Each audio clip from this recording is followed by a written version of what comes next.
우리 하나님의 말씀 같이 보겠습니다. 사도행전 14장입니다. 1절에서 15절까지의 말씀 보겠습니다. 오늘 이 말씀 가지고 같이 은혜 받을 말씀의 제목은 인생의 양면적 위험을 극복하라. 양면적 위험을 극복하라 하는 말씀의 제목으로 같이 은혜를 받기를 원합니다. 우리는 신앙생활하면서 좋은 일을 하려고 하고 착한 일을 하려고 하기 때문에 나쁜 일에 가담한 일은 아주 그리스도인들에게 그렇게 많지 않습니다. 오히려 좋은 일을 하거나 베푸는 일을 하려고 하는 것이 신앙인들의 보편적인 그런 모습입니다. 그러기에 일상적으로 보면 우리가 그냥 인정은 어느 정도 받고 어떤 때 욕을 먹지는 하긴 하지만 그러나 특별하게 우리가 이렇게 나쁜 일을 안 하기 때문에 그냥 인정받고 그리고 사람들로부터 좋게 평가를 많이 받으면서 살아가는 것이 보편적입니다. 그런데 책임을 지거나 믿음의 일을 실제적으로 하려고 할 때 그때 오히려 예기치 않은 그러한 때에 비난과 또 우리에게 악한 말들을 들을 때가 있습니다. 이때 신앙에서 바르게 살려고 했던 그런 속성들이 있어서 이런 악한 말이라든가 비난이라든가 어려운 말을 오히려 힘들어하고 좌절합니다. 세상 사람들은 오히려 그런 말을 많이 들어서 그런지 까딱하지 않아요. 그런데 오히려 그리스도인들은 이렇게 하나님 앞에서 그래도 나름 잘 살려고 하고 다른 사람 해코지 안 하고 하려고 하는데 좋은 말을 많이 듣는데 어떤 때는 일을 하거나 또 우리가 이해관계가 있을 때라든가 믿음으로 하려고 할 때 오해를 하거나 또 악감을 품거나 비난을 하는 경우가 있습니다. 이럴 때 저와 여러분 어떠세요? 내가 그런 소리까지 들으면서 이 일을 해야 돼 하면서 쉽게 포기하는 경우가 참 많은 것을 제가 보게 됩니다. 한편 우리 안에는 그 자아숭배라고 하는 자기 높음이라고 하는 그러한 요소가 굉장히 강하게 들어요. 그래서 그걸 다른 말로 좀 표현하면 영웅적 속성을 우리가 갖고 있다 하는 것입니다. 누구보다도 잘하기 원하고 높아지기 원하는 것이 우리 보편적인 모습입니다. 그래서 자기 안에 잘하는 것에 대해서 또 탁월함에 대해서 인정받기를 원합니다. 그래서 이런 일을 특별히 잘할 때 그리고 또 다른 사람한테 인정받을 때 우리에게 찾아오는 위험성이 뭐냐 하면 자기 숭배, 자기 우상화, 조금 더 나아가 보면 쉽게 얘기하면 자기 높아짐의 그런 그 위험들, 욕구들이 있기 때문에 그런 위험에 빠지기가 쉽습니다. 오늘 이렇게 인생은 크든 적든 양면성을 갖고 있습니다. 어떨 때는 굉장히 다운되고 어떨 때는 굉장히 업되는 그런 모습을 갖고 살아갑니다. 욕을 먹음으로 인해서 열등감에 빠지거나 또 인정을 받음으로 우월감에 도취될 때가 많습니다. 이것이 우리의 인생사 속에서 종종 찾아오는 그런 위험입니다.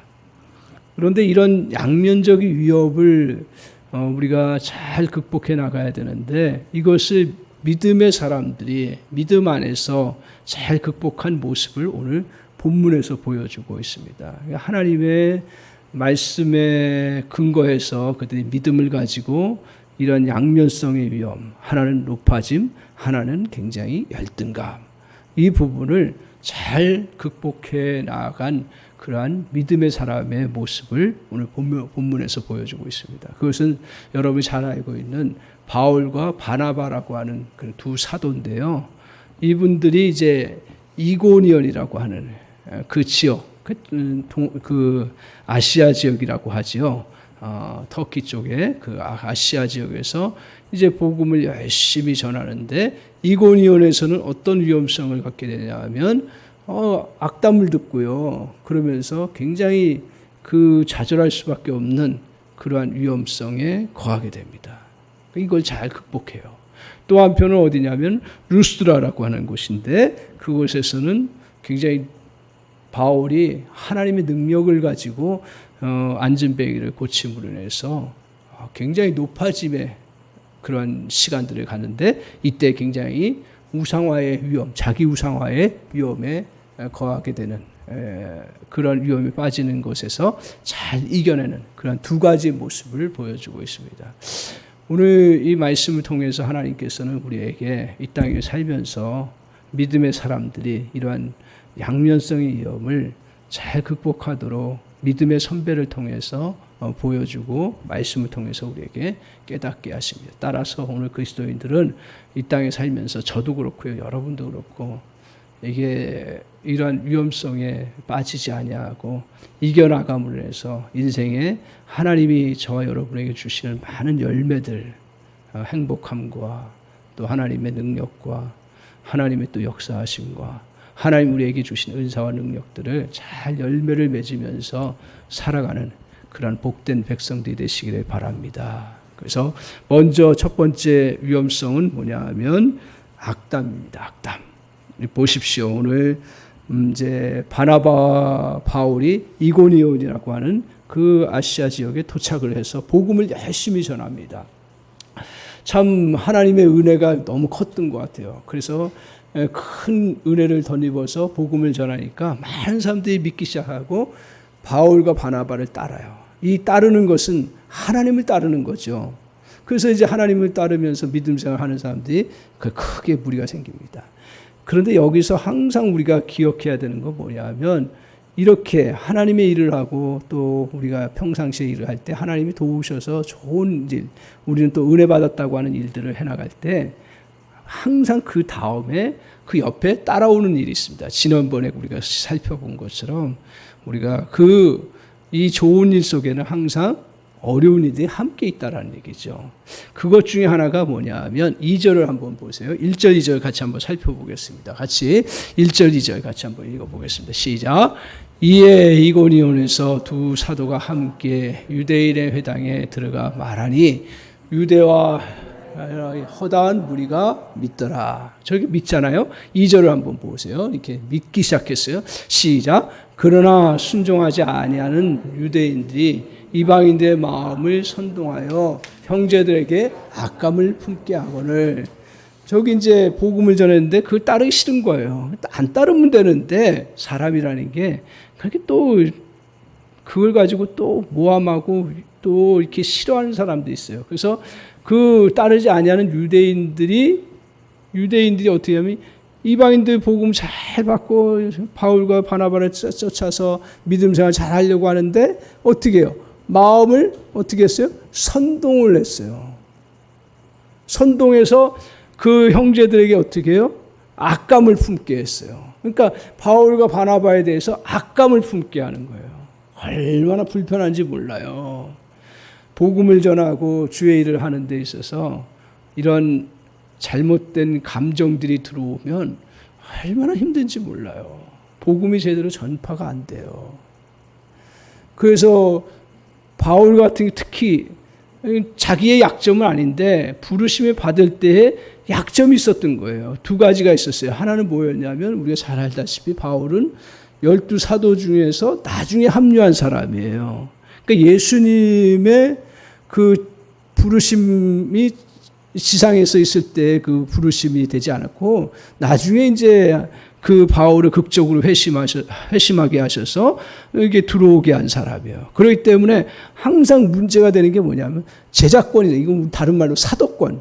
너가 정말 사도냐 하는 부분에 대해서 항상 약함이 있는 거예요. 그런 부분을 가지고 아마 괴롭혔을 거예요. 저 진짜 사도가 아니다. 그러니까 저 아주 잘못된 사도이기 때문에 저기 따르면 안 된다. 뭐 이런 식으로 악감을 막 품게 하는 거예요. 또 하나 사도의 약점은 뭐였냐면 이방인을 향해서 복음을 증거하는 건데 그 당시에는 파격적인 거죠. 이방인을 향해서 복음을 증거하는 거. 교회적으로는 다 인정이 됐지만 그 유대인들 가운데서는 또 외부 이방인들에게 뭐 하나님의 말씀을 전하는 거 그거 반갑게 여기질 않았기 때문에 그런 걸 가지고 저는 진짜 주 하나님의 일을 하는 사람이 아니고 아주 뭐 잘못된 사람이다. 어떤 식으로든 이렇게 막 비난하고 악감을 품게 해서 막 선동을 해요. 이렇게 공격을 당하는 그러한 시간들을 갖습니다.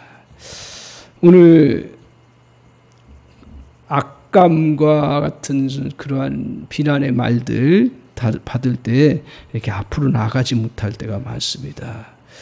오늘 힘들게 섬겼는데 오히려 욕먹고 손해보는 일이 올 때 우리는 어떻습니까? 빨리 벗어나고자 합니다.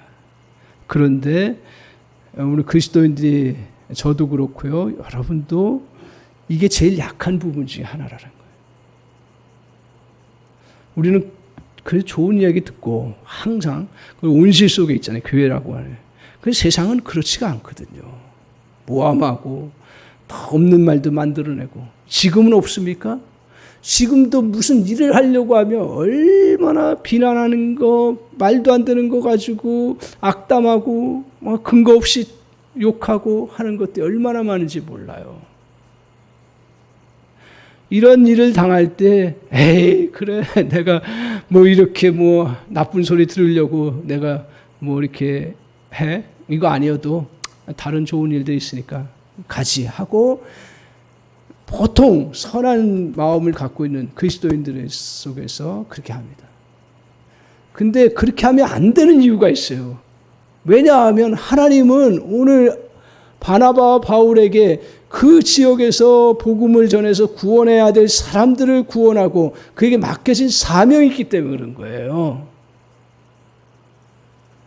일을 한다라는 것은 그것을 해내야 되는 거거든요. 복음을 가졌다라는 건 책임감을 갖는다는 얘기거든요.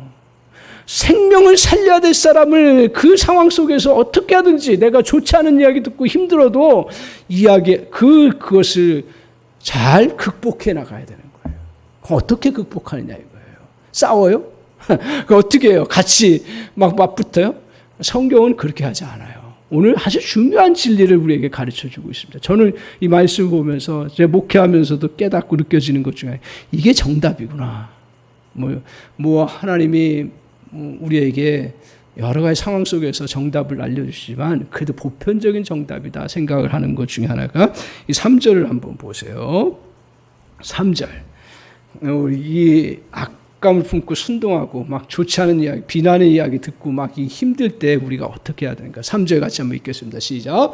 두 사도가 오래 있어 주를 힘입어 담대히 말하니 주께서 그들의 손으로 표적과 기사를 행하게 하여 주사 자기 은혜의 말씀을 증언하시나니. 성경은 굉장히 압축된 용어라고 그랬어요. 그걸 잘 풀어야 돼요. 두 사도가 어떻게 했다고요? 두 가지로 했습니다. 뭐냐면 오래 있어. 오래 있다 그랬잖아요. 그 지역에. 오래 있어요. 또 하나는 뭐였어요? 주를 힘입어서. 담대히 뭘 말했어요?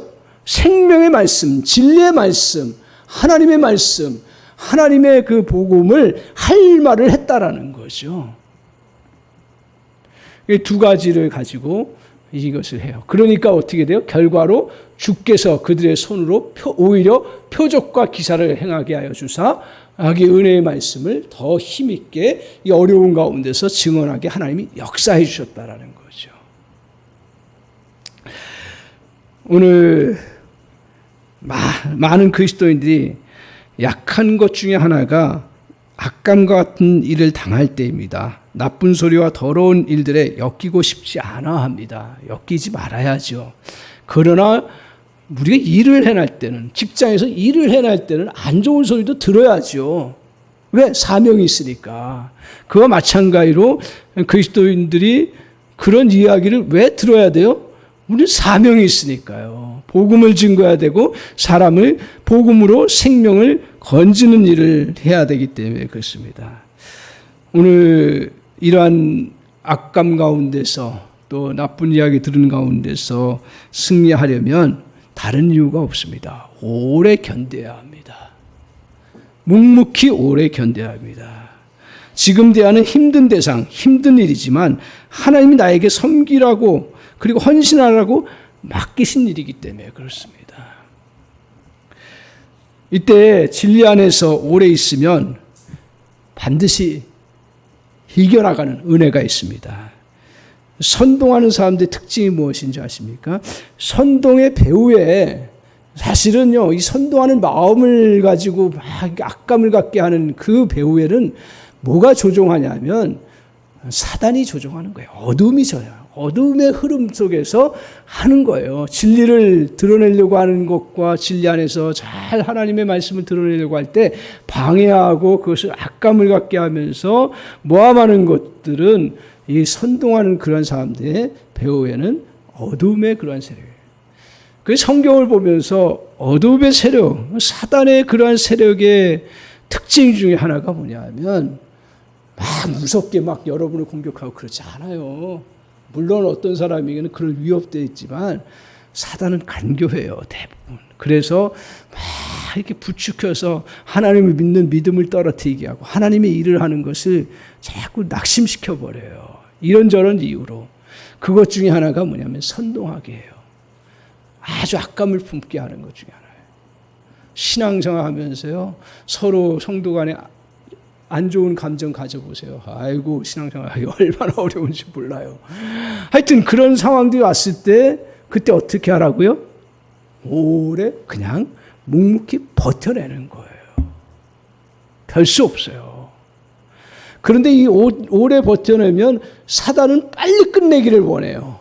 왜? 막 선동해가지고 자기 목적을 이루어 가려고 해요. 오래 끌면 어떻게 돼요? 진리가 드러나요.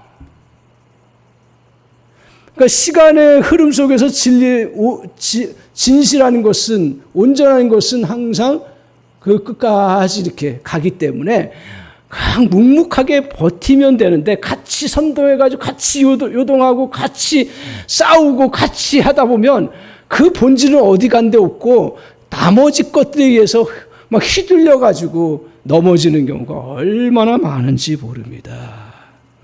오늘 우리에게 악감을 당할 때 오래 견딜 수 있는 것은 바로 우리가 손해보는 것에, 당할 것에 대해서 각오하는 거예요. 조금 손해볼 것들. 인생이 손해 안 보고 어떻게 살아가요? 일을 하다 보면 손해보는 거예요. 그러면 우리 하나님 안에서 그래, 손해보겠다. 신앙생활 때도, 교회 섬길 때도요, 열심히 봉사하고 섬겼는데도 불구하고 안 좋은 소리가 들려올 때가 있어요. 내가 뭐 이렇게 이런 이야기 들으면서 봉사해. 대부분 그래요. 그런 어둠의 그런 흐름들이 가끔 올 때가 있는데, 그때 저와 여러분에게 꼭 기억해야 되는 건 손해볼 각오를 좀 하세요.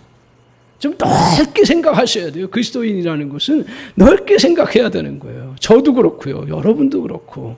오늘 그런 그 각오를 가지고 나아갈 때 이제 이겨나갈 수 있는데, 그럼 언제까지 오래 있어야 되냐? 이 문제가 나타나더라고요. 언제까지 그럼 우리가 맨날 그러면 당하고만 있냐 하는 거예요. 제가 그걸 보면서 5절에 이런 말씀이 있어요. 또 이번에는 어떻게 되냐면 5절 6절에 보면 바울과 바나바가 떠나요. 그것을. 언제는 또 오래 있었다 그러고 언제는 또 떠나. 왜 그럴까? 제가 이제 말씀 묵상하면서 이런 이유가 있었구나 생각하게 되는데 5절을 한번 보세요. 5절 같이 한번 읽겠습니다. 시작. 이방인과 유대인과 그 관리들이 두 사도를 모욕하며 돌로 치려고 달려드니. 이제는 어떻게 되냐면 돌까지 쳐서 죽이려고 해요.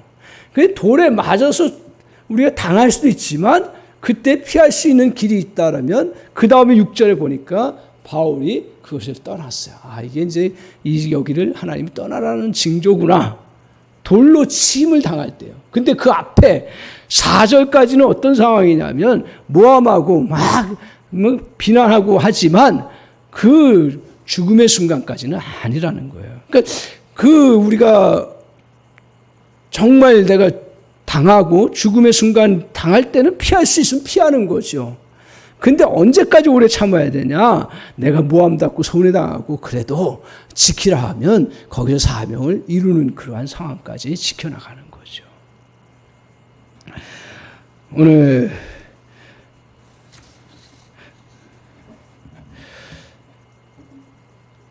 악감으로 욕할 때 우리가 저와 여러분이 너무 소갈이 하지 마시기 바랍니다.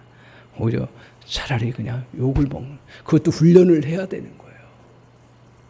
제가 목회하면서 제일 힘들었던 게 그거예요. 누구한테 뭐 이렇게 뭐 안 좋은 소리 별로 안 들었거든요. 근데 목회하다 보니까 안 좋은 소리보다도 막 이렇게 보면 말도 안 되는 거 가지고 막 힘들어하고 성도들, 그러니까 힘든 거예요. 그러면서 나중에 깨달은 게 뭐냐 하면, 주의 일을 하려고 하면 그런 소리 들어야 되는구나. 굉장히 낭만적이잖아요. 교회라는 것은 믿음의 사람들이 하나님을 섬기고 예배하는. 근데 이 지상의 교회는 문제가 많은 거예요. 그 속에서 우리가 잘 견뎌나가고 이겨나가는 거예요. 세상의 모든 일들도 저는 그렇다고 생각합니다. 결혼 생활도 얼마나 낭만적이고 좋아요. 자녀를 낳는 것도 얼마나 낭만적이고 좋아요.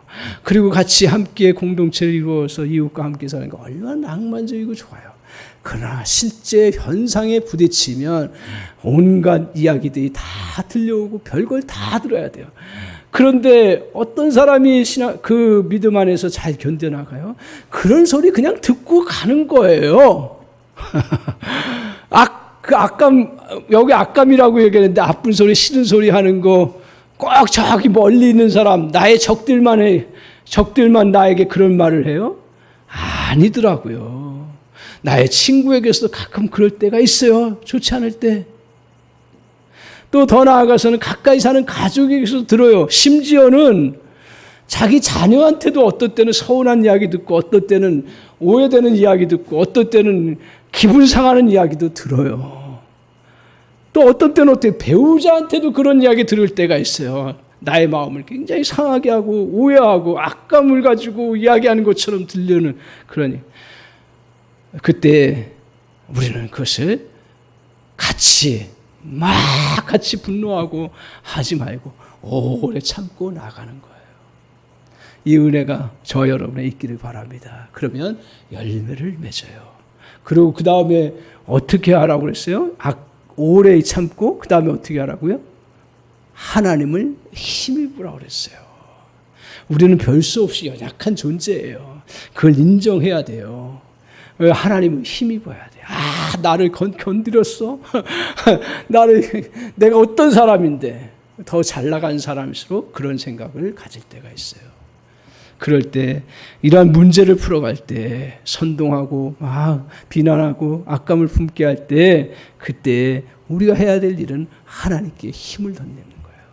하나님께 힘을 덧낸다는 거 다른 말로 얘기하면 뭐예요? 하나님께 나의 뿌리를 둔다는 거예요. 마음의 뿌리를 둔다라는 거예요. 하나님을 바라보고 그 나무가 그 뿌리를 그 땅 깊숙이 두듯이 하나님께 뿌리를 두면 그 속에서 하나님의 지혜와 하나님의 은혜와 하나님 때를 따라 정말 필요한 그러한 말과 모든 것들을 다 허락해 주시는 그러한 은혜가 있습니다. 사람의 마을에 좌우되는 것이 아니라 하나님께 평가를 맡기는 겁니다. 뿌리를 둔다는 거. 그러면 흔들리지 않고 모함을 이겨나가게 됩니다. 평가를 자꾸 사람에게 맞추다 보니까 저 사람을 막 설득하려고요. 그러다 보니까 오히려 오버하고 막 같이 험담하게 되고, 절대로 그렇게 해서 문제가 해결되지 않는 거 우리 성도님들 신앙생활 하면서 깨달으셨을 거예요. 그때 마음 중심이 하나님께 뿌리를 두지 아니하면 오래 참는 것도 못해요. 그래서 하나님께 평가를 맡기고, 하나님이 또 필요하면 또 그 모함하는 사람들만 보내지 아니하고 좋은 얘기하는 사람도 보내주세요. 좋은 얘기 할 때도 있게 하세요. 그러면 그거 아주 위로받고 격려받으면서 하나님 앞에 평가를 맡기고 담대히 나가는 거예요. 하나님을 믿는다고 하면서 실질적으로 문제 앞에 부딪힐 때 하나님께 그 평가를 맡기지 않고 막 나 자신의 그런 감정과 그 생각으로 몰아갈 때가 얼마나 많은지 모릅니다. 오늘 절대로 그런 모습으로 나아가서는 안 됩니다. 히브리서 9장 35절에 이렇게 말씀합니다. 너희의 담대함을 버리지 마라. 막 모함하고 위축되고 막 힘든 그런 상황 속에 절대로 담대함이라는 건 같이 막 그냥 막 이겨내는 게 담대한, 싸워서 이겨내가는 게 아니라 누가 얘기해도 담대하게 그냥 자기 자리를 지키는 게 담대한 거예요. 담대함을 가지고 해라. 오히려 세상 사람들보다 더 담대함이 약해요. 왜? 그 사람들은 안 좋은 소리를 하도 많이 들었기 때문에 담대해요. 우리는 거꾸로 그런 말을 들어서 담대한 게 아니라 우리 주님 앞에서 하나님 보시고 평가하신다. 하나님 나의 길을 인도해 주신다. 내가 사람에 의해서 사후되지 않는다. 절대로. 이 믿음을 가지고 나아가십시오.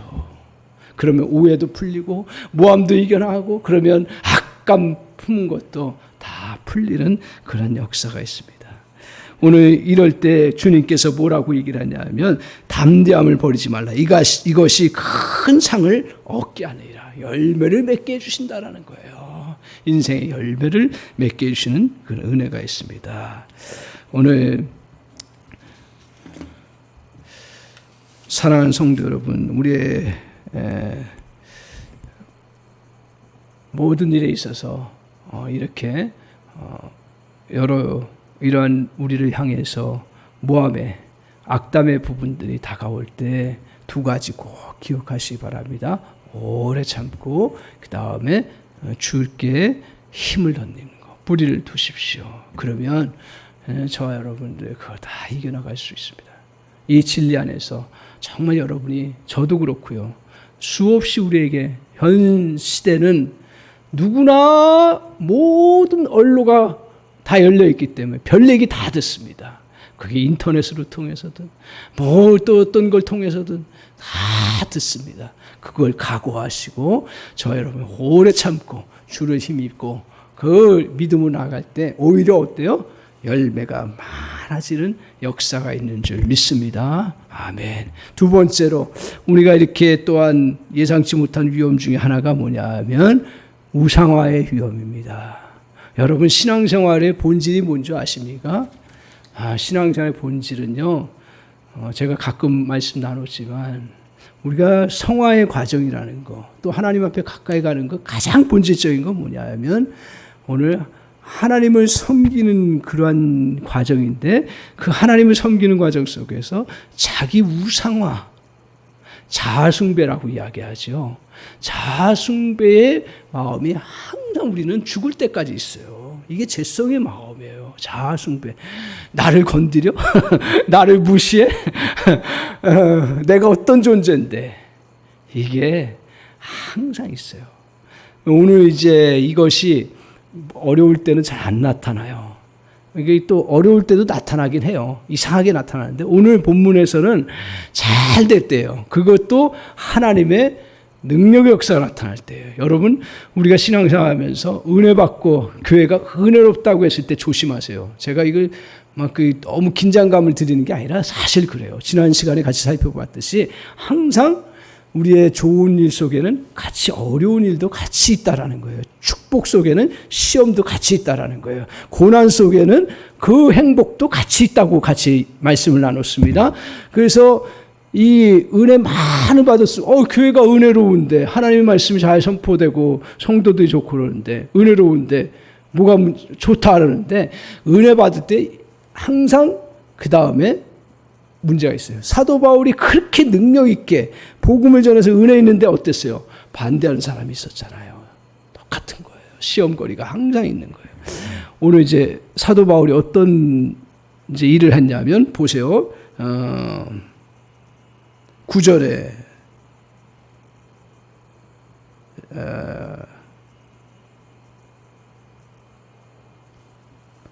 9절 10절 한번 보세요. 9절 먼저. 바울이 말하는 것을 듣거늘 바울이 주목하여 구원받을 만한 믿음이 그에게 있는 것을 보고 10절 한번 보세요. 큰 소리로도 이르되 내 발로 바로 일어서라 하니 그 사람이 일어나 걷는지라. 이게 무슨 말이냐면 앞에 보면 평생 계속 앉아있던 사람, 다리를 쓰지 못했던 안진뱅이죠. 이 안진뱅이가 바울의 하나님의 전적인 능력이에요. 그 시대에 그때 필요해서 그 하나님께서 바울과 바나바를 통해서 그가 일어서는 기적의 역사를 해요. 대단한 역사죠. 평생 그렇게 묶여 있었는데 이런 놀라운 역사가 일어나요. 이게 좀 너무 큰 축복인데 그 다음에 어떤 게 다가오냐면 이렇게 큰 일을 하니까 이 당시는 고대 세계잖아요. 물론 뭐 1세기이긴 하지만 1세기 그 문명이 굉장히 발달하긴 했지만 그러나 고대 세계잖아요. 신화가 난무하고 그 신들을 많이 믿는 그 시대 속에서 어떤 생각이 사람들에게 들었냐면 야 저거는 사람의 능력이 아니다. 신이 들어가서 저거 능력을 펼쳤기 때문에 저게 일어난 거다. 그래서 사람들이 어떻게 해요? 바울과 바나바를 다른 눈으로 봐요. 저 사람은 신이 들어간 사람, 저건 사람이 아니다. 신적인 존재다. 그렇게 얘기를 해서 나중에 어디까지 가냐면 저 사람이 제우스와 뭐 헤르메스인가요? 이런 신과 같은 존재이기 때문에 우리가 숭배해야 된다. 그래서 제사까지 드리려 그 앞에 가가지고 저였으면 모르겠어요. 저였으면 이제 진리 안에 있기 때문에 그럴 일은 없지만 인간적인 감정은 뭐냐면 복음을 더 잘 전하려면 어떻게 해야 되냐면 사람들이 우상화할 때 인정해 줘야 되는 거예요. 그게 왜냐하면 저 사람 대단한 사람을 인정할 때 그 권위가 있잖아요. 들어가잖아요. 세상은 보통. 근데 바울은 바울이에요. 그리고 믿음의 사람은 믿음의 사람이에요. 여기서 믿음이 판가름 나는 거예요. 뭐라고 얘기를 합니까? 15절을 한번 보세요. 15절. 자, 15절 한번 보여주세요. 15절 가자. 같이 읽겠습니다. 시작. 이르되 여러분이요 어찌하여 이러한 일을 하느냐. 우리도 여러분과 같은 성정을 가진 사람이라 여러분에게 복음을 전하는 것은 이런 헛된 일을 버리고 천지와 바다와 그 가운데 만물을 지으시고 살아계신 하나님께 돌아오게 함이라. 두 가지로 크게 얘기합니다. 첫 번째는 뭐냐 하면 이게 우리의 기독교의 정체성이에요. 뭐 기독교 막 미화하고 그러지 않습니다. 자 보세요. 15절에 보면 여러분이 어찌하여 이러한 일을 하느냐. 제사를 드린 자기 앞에서 숭배하려고 해요. 우리도 여러분과 같은 성정을 가진 사람이에요. 똑같은 인간이다 이거예요. 나나 여러분이나 육체를 가지고 있고 그냥 뭐 내일 죽으면 죽어야 할 인생이고, 우리 또 밥을 먹으면 죽는 인생이고, 또 아무 능력 없는 인생이다. 그걸 이야기하는 거예요. 이거 쉽지 않아요. 쉽지 않아요. 자기를 높여주는데 누가 그걸 가지고 딱 객관적으로 이야기를 하겠습니까? 그것도 성경적인 객관적인 거예요. 하나님은 우리를 창조하셨을 때, 우리를 작품으로 만드셨지만 그러나 피조물은 피조물이라는 거예요. 이게 성경에서 가르쳐주는 중요한 진리예요. 근데 자꾸 피조물이 조물주처럼 되려고 하는 그 우상화의 부분들, 그게 우리를 얼마나 유혹하는지 몰라요. 오늘 바울은 가는 곳마다 많은 위험을 당했어요. 바다의 위험, 강의 위험, 거짓 형제들의 그러한 그 악담의 위험들. 그런데 제가 볼 때 가장 큰 위험 중에 하나가 오늘 이 우상화의 위험이라는 것입니다. 교만의 위험이에요. 사람에게 주목하려고 하는 그러한 위험이에요. 오늘 우리가 말씀으로 권능을 행하다 보면 저도 그렇고 여러분도 마찬가지예요. 우리 안에 자꾸 교만한 마음들이 일어나게 돼요. 내가 이렇게 잘하기 때문에. 특별히 세상적으로 하나님께서 축복 주셔서 정말 나에게 큰 일을 하게 하셨고 은혜 베푸셨던 그 일을 했던 사람들의 마음에 이런 마음을 잘 극복하지 않으면 나중에 열매가 다 떨어져 버리는. 오늘 이러한 교만에 빠지기 쉬운 위험 속에서 이겨나가는 길이 무엇입니까? 그거는 바로 성경 안에서 자신의 정체성을 정확하게 붙잡는 거예요. 우리도 너희와 같은 성정을 가진 사람이라. 우리는 하나님의 작품이지만 하나님의 피조물이라는 거예요. 특별한 대단한 그런 능력의 존재가 아니라는 거예요. 능력의 원천은 하나님이시고 자신들은 단지 도구일 뿐이라는 정체성을 분명히 붙들고 선포해 나가야 합니다. 오늘 이처럼 잘 될 때 사람에게 능력이 없음을 인정하고 하나님의 능력의 원천자이심을 어떻게 해야 되냐 면 주기마다 해야 됩니다. 순간순간마다 해야 돼요. 직장에서 인정을 받습니까? 그러면 하나님 앞에 기도하면서 자꾸 그게 자기를 부인하는 거예요. 그게 꼭 잘난 사람만 그렇지 않냐고 모든 사람들에게 있다라는 거예요. 오늘 우리는 그래서 하나님 막대기 같은 자도 세워주시면 하나님을 통해서 일을 할 수 있고, 또 하나님이 또 관두라고 하면 내려둬야 되는 그런 인생이라는 걸 겸허히 저와 여러분이 인정하고 고백해 나가는 거예요. 믿음이 내가 이렇게 중요하다라는 걸 지난주에 장례에 갔다 와서 제가 깨달았어요. 제가 이제 같이 노예에서 섬겼던 목사님이신데 그분이 이제 뭐 70밖에 안 되셨죠. 70밖에 안 되는데 갑자기 노예를 다 하고 그때 뭐 너무 건강하셔가지고 완전히 뭐 젊은 사람보다 더 열심히 하시고 그랬어요. 근데 어찌된 일인지 그 전에 갖고 있던 병이 갑자기 이렇게 도져서 막 아프신 거예요. 그래서 이제 거의 뭐 이제 생명을 연장하느니 마느니 하는 그런 단계까지 갔어요. 그래서 이제 저도 잘 몰랐는데 가족이 연명 치료 안 한다고 해가지고 안 하는 게 아니더라고요. 가족에게 권한이 있는 게 아니더라고요. 제가 알았어요. 본인이 의식이 있으면 본인한테 물어봐서 그 결정을 하더라고요. 근데 목사님이 이제 의술의 도움을 받아서 잠시 이제 이렇게 정신이 멀쩡하게 좀 몇 주, 2, 3주인가요? 그렇게 보낼 수 있게 됐어요. 그래서 이제 목사님이 그 상황을 다 듣는 거예요. 의사분들은 아주 객관적이에요. 뭐 인간의 감정, 필링 그런 거 얘기 안 해요. 당신 언제까지 죽을 텐데 어떻게 할 거냐? 그 인생을 정리해야 되는 그런 사람 앞에서 그런 얘기를 하는 건 난 이해가 되지 않지만 어떻든 그렇게 얘기를 해요. 그 목사님이 딱 그때 그 이야기 듣고 나에게 시간 좀 주세요. 몇 시간, 하루 달라 그랬나? 하루 달라 놓고 딱 뭐라고 얘기를 하냐 하면 다시 묻는 거예요. 나 더 이상 살 수가 없습니까? 그러니까 의학적으로는 불가능합니다. 그렇게 얘기하는 거예요. 그때 목사님이 딱 결정하면서 그러면 나는 연명치료 안 하겠습니다. 그 다음에 뭐라고 얘기를 하냐면 하나님이 나를 부르시는데. 제가 그 얘기 듣고 기도 제목을 다시 새롭게 생겨요. 하나님 나도 저처럼 저렇게 정말 하나님 앞에 간다라고 하는 그 마음 가지고 마지막을 임하게 하고 저희 기도 계속 그거 기도하잖아요. 그게 얼마나 어려운 이야기인 줄 아세요? 얼마나 어려운 이야기인지 몰라요. 그래서 자기의 그러한 것들에 대해서 딱 인정하고 그리고 하나님 앞에서 믿음을 가지고 소망을 가지고 천국에 대한 소망을 가지고 다 나의 장기는 어떻게 하라고 다 이야기하고 그러면서 가족들 다 앉혀놓고 인사하고 그러고서 마지막 하나님 앞에서 영광스럽게 그 부름을 받는 그런 모습.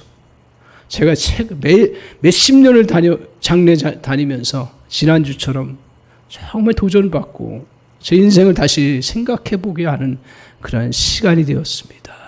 제가 장례 얼마나 많이 치렀어요. 천국에 대한 소망 얼마나 많이 얘기했어요. 그러나 오늘 우리 자신이 그러한 존재라는 것을 정확하게 인식하는 것은 또 다른 면이 있다라는 거예요. 사랑하는 성도 여러분, 오늘 저와 여러분, 제가 이렇게 어려운 이야기 하려고 하는 게 아니라 오늘 우리에게 우리 존재에 대해서 정확하게 인정을 하는 성경적인 그리고 믿음을 가지고 인정하고 그러면서 나아갈 때 정말 여러분의 삶 속에 저도 그렇고요. 인생의 풍성한 열매를 맺는. 제가 전에 교회에서 이제 신방하면서 얼마나 쟁쟁한 사람들이 많은지 몰라요. 와, 난 돈 많은 사람도 많고요. 굉장히 대단한 분들도 많아요. 근데 이 자기 정체성을 정확하게 붙잡지 못하고 인정하지 못하니까 얼마나 노년이 힘든지 몰라요. 그것 중에 하나가 뭐였냐면 회사에서 큰 회사에서 사장, 임원 역할을 하고 또 나름대로 굉장히 큰 역할을 하면서 사회적인 신분을 가지고 있던 분이 그거 딱 내려놓으니까 이제 뭐 우리 농담 있잖아요. 아무리 세상에서 집에 삼식이 아세요? 새끼를 꼬박 새겨. 그러니까 부인한테 좋지 않은 소리 듣지. 그 회사에 나갔을 때는 막 사장님하고 막 인정받고 그랬는데 이제 그 다 퇴직하고 나니까 그것도 몇 년 지나니까 그 다 사라지고 아무것도 인정받지 못하는 거예요. 그러면서 이제 옛날 일만 자꾸 생각하는 거예요.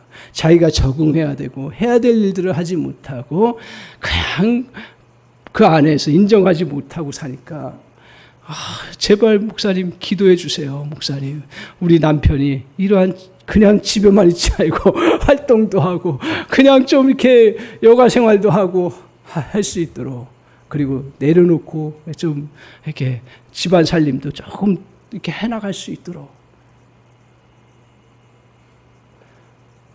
이게 자기 우상화에 알게 모르게 살다 보면 되게 돼 있습니다. 그러면 그것들이 어느 순간에 내려놔야 되는데 자꾸 자기를 부인하고 여러분은 자꾸 부인하세요. 자기를.